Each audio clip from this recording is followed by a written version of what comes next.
Sudah mencintai dalam diam, sambil menunggu sampainya datang waktu yang tepat. Ada kegelisahan yang berusaha mengacaukan ketenangan hati. Ada godaan yang siap menggoyahkan iman. Wah, ini adalah kutipan yang ada dalam buku Pesona Sang Jomblo. Ini sebuah kata-kata yang sangat menyentuh bagi seorang jomblo sebenarnya. Saya ulangi lagi ya, tidak mudah mencintai dalam diam, sambil menunggu sampainya datangnya waktu yang tepat.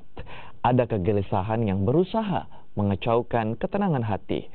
Ada godaan yang siap menggunakan iman. Nah, maksud dari kata-kata ini apa? Boleh dijelaskan ya, sang penulis nih. Jadi kalau kita lihat, jomblo itu kan selalu konotasinya selalu sendiri. Namanya jomblo itu pasti identik dengan kesendirian, identik dengan kesepian dan sebagainya. Sementara manusia itu fitrahnya sebenarnya ingin berpasangan. Karena Allah sudah menciptakan manusia itu berpasang-pasangan. Mencari tulang rusuknya ya? Iya, tulang rusuknya yang hilang. Termasuk Nabi Adam ketika beliau merasa di surga yang penuh dengan kenikmatan saja itu ternyata masih merasa sendiri. Akhirnya Allah menciptakan Siti Hawa sebagai teman dari Nabi Adam. Artinya kalau kita melihat kesendirian itu hal yang tidak fitrah. Fitrah manusia adalah ingin mencari teman. Makanya kalau kita sendiri itu pasti ada rasa gelisah. Dan jomblo ini paling sering dihinggapi dengan rasa gelisah. Nah, rasa gelisah ini juga bisa menyebabkan iman itu goyah.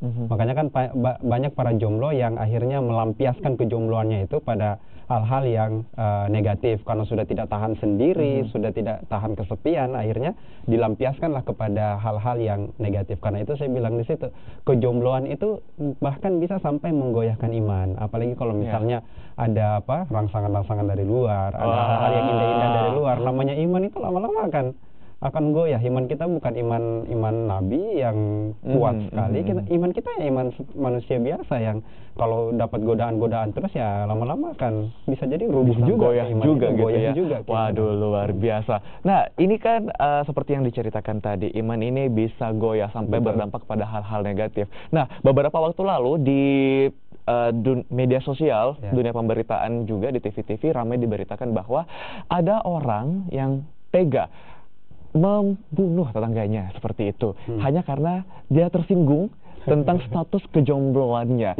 Ini mungkin menanggapi juga nih fenomena-fenomena seperti pertanyaan kapan nikah kayak begitu pas momen-momen lebaran kayak gitu. Nah, dalam buku Pesona Sang Jomblo ini adakah tersirat kisah yang sama dan bagaimana cara mengolahnya seperti itu, menanggapinya? Betul. Jadi gini Mas Nang, di dalam buku Pesona Sang Jomblo ini saya ada bagi ke dalam 5 bab. Nah, untuk pertanyaannya Mas Nang tadi itu akan terjawab di bab kelima. Di bab kelima saya ada membahas tentang jomblo itu sebenarnya tanggung jawab siapa. Jadi sebenarnya jomblo ini kita tidak bisa melepas tangan dari para jomblo ini. Nah, di dalam bab 5 itu saya ada membahas tanggung jawab jomblo itu terbebankan kepada 3 pihak. Wah, ada jadi cuma jomblonya saja ya. Jadi ada 3 pihak yang bertanggung jawab terhadap jomblo ini. Yang pertama dirinya sendiri. Karena ya yang paling mungkin untuk mengakhiri masa jomblo ya kita sendiri, itu adalah pilihan kita. Kalau mau akhiri hari ini bisa, mau akhiri minggu depan bisa, tahun depan 10 tahun yang akan datang terserah kita. Itu satu, diri sendiri. Terus yang kedua adalah tanggung jawab orang yang ada di lingkungan kita. Termasuk tadi kalau misalnya lebaran itu pertanyaan yang paling ditakuti oleh para jomblo itu kan kapan nikah? Seperti yang tadi dikatakan, saking tersinggungnya dengan pertanyaan kapan nikah itu sampai menghasilkan pembunuhan tadi. Artinya orang-orang yang ada di sekitar jomblo ini harus menghargai jomblo. Sendiri itu sudah membuat jomblo itu sakit. Makanya jangan kesendiriannya itu tambah ditusukkan lagi ke hatinya, itu akan menambah sakit. Jadi orang-orang yang ada di sekitar para jomblo, satu-satunya solusi untuk jomblo adalah nikah. Kalau memang belum nikah, perbanyak puasa, itu saja sebenarnya, cuma 2 solusi. Jadi orang-orang yang ada di sekitar jomblo ini seharusnya memberikan solusi kepada jomblo ini. Jangan cuma tanya kapan nikah, jangan cuma tanya hari apa mau merit, tapi harus juga kasih solusi. Oke, kalau misalnya mau merit besok nih ada calon yang soleh-solehah saya kasih ke kamu. Selama ini kan orang cuma tanya kapan nikah, kemudian setelah itu dibully tanpa ada solusi. Memang niat ngeledek aja sih kayak gitu. Ngeledek gitu kan tanpa solusi. Makanya mulai hari ini kita harus berusaha. Jomblo ini harus kita muliakan, dan jomblo ini harus kita berikan solusi. Kalau memang dia mau menikah saat itu, kita sodorkan ini ada yang baik. Kalaupun dia belum mau menikah pada saat itu, kita bilang ada ibadah-ibadah lain yang bisa untuk menjaga hati jomblo ini supaya tidak selalu bergejolak. Kemudian yang ketiga, ini yang paling penting. Yang ketiga ini sebenarnya adalah tanggung jawab negara. Ini mungkin yang agak anti mainstream ya. Iya. Di dalam saya juga tidak kepikiran ini tanggung jawab negara. Oke. Tanggung jawab negara. Karena gini, jomblo ini kan hidup dalam konteksnya dalam sebuah negara. Dan kalau konsep negara yang baik itu hubungan antara pemerintah dengan rakyatnya itu adalah hubungan pelayanan sebenarnya. Jadi pemerintah melayani rakyatnya. Jomblo ini bagian dari masyarakat. Artinya jomblo ini harus dilayani oleh pemerintah. Bagaimana bentuk pelayanan pemerintah kepada para jomblo? Misalnya, pemerintah harus menutup semua pintu-pintu maksiat yang memungkinkan jomblo itu lari ke jalan yang salah. Jangan sampai pemerintah justru membuka pintu-pintu maksiat sehingga jomblo itu tergoda untuk melampiaskan kejombloannya kepada kemaksiatan. Itu satu.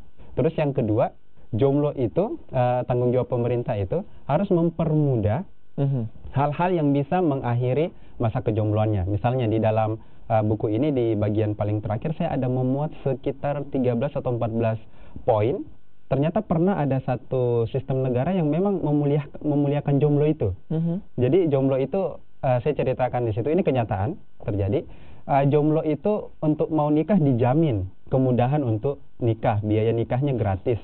Sekarang banyak orang yang menjomblo itu bukan karena persoalan tidak sanggup secara fisik, tapi secara finansial. Nah, ini juga baru mau saya tanyakan. Ini juga mungkin terkait dengan katakan saja dekat dengan budaya kita di Sulawesi Selatan seperti itu. Banyak orang yang menjomblo karena itu tadi, terhalang dengan hal-hal yang dinilai dari segi finansial. Apakah juga dibahas dalam buku Pesona Sang Jomblo ini? Ada, saya bahas di dalam buku tersebut dan saya kontekskan dengan tadi jomblo itu menjadi tanggung jawab negara. Jadi negara di sini berusaha untuk mengedukasi masyarakat bahwa pernikahan itu intinya bukan di berapa uang panainya sebesar apa, bukan itu sebenarnya yang membuat pernikahan itu akan menjadi bahagia. Tapi yang membuat pernikahan itu menjadi bahagia adalah keberkahan dari pernikahan itu, dan berkah tidak selamanya berkonotasi atau nyambungnya ke uang. Nah, kalau ini bisa dilakukan oleh negara bisa melakukan edukasi kepada masyarakat. Saya kira kendala-kendala uang panai dan sebagainya itu lama-lama kan bisa dengan sendirinya bisa terkikis. Termasuk ada poin di dalam buku ini saya bahas. Pernah ada satu masa di mana para jomblo itu dimotivasi untuk nikah. Dan ketika mereka bisa menikah, mereka akan diangkat untuk menjadi PNS. Kalau sekarang kan orang setengah mati untuk jadi PNS ya. Kalau ini, kalau yang sudah nikah dan tidak punya kerja akan difasilitasi untuk bisa mendapatkan kerja. Salah satu juga yang membuat orang banyak menjomblo itu kan karena ini tidak punya kerja dan sebagainya.